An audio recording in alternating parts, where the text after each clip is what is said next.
いや分かって思ってたけど、でも苦手やったらちょっと嫌だな。センス？俺センスの人は苦手やね。センスの人じゃないけど、ちょっと圧は強い。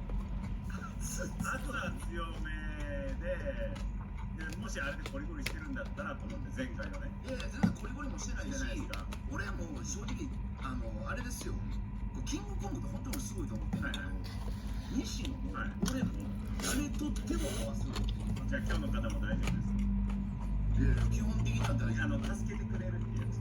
助けてくれる。今日の方、本当に僕の友達が本当困ってるんで。これで西野が助けたいと思ってるんでしょ。思ってる。それはもうキングコングが助けたいと思ってるって言っても過言じゃないことですから。なるほど、僕が助けたい人はキングコングで助けたい人。逆もそうでしょ。逆もそうだ。梶原さんが助けたいと思った人がおったらあんたどう僕は手伝います。でしょ。はい。じゃあ助けてください。お呼びしていいですか。来てますか。この方です。どうぞ。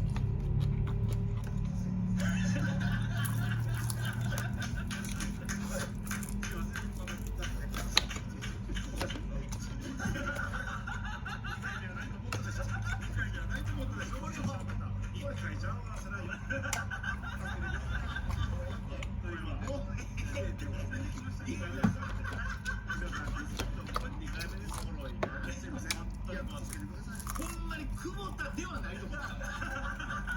久保田以外の誰かと思ってた。当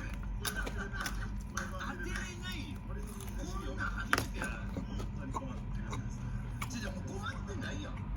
ちょっと整理していいですか。前回良かったですよね。結局前回助かったんですよね。なんとか。すごかったよ。前回は。もう売れて。いやおめでとうございます。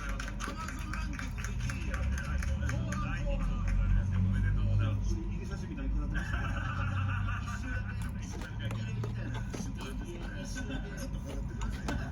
前回それで助かったからもういいんじゃないかと思ったんですけど。そうでしょ。終わったでしょ。いやそれがそうなんです。何人ぐらいもう困ってないよ。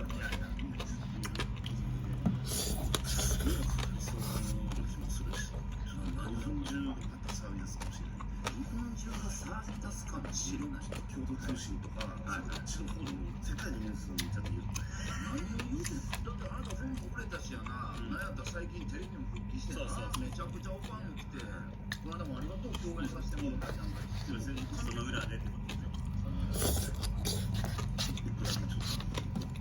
言ってないっていうか、言えなくて嘘を自分についてたというか、嘘って言うから言えなくてだいぶ声やる。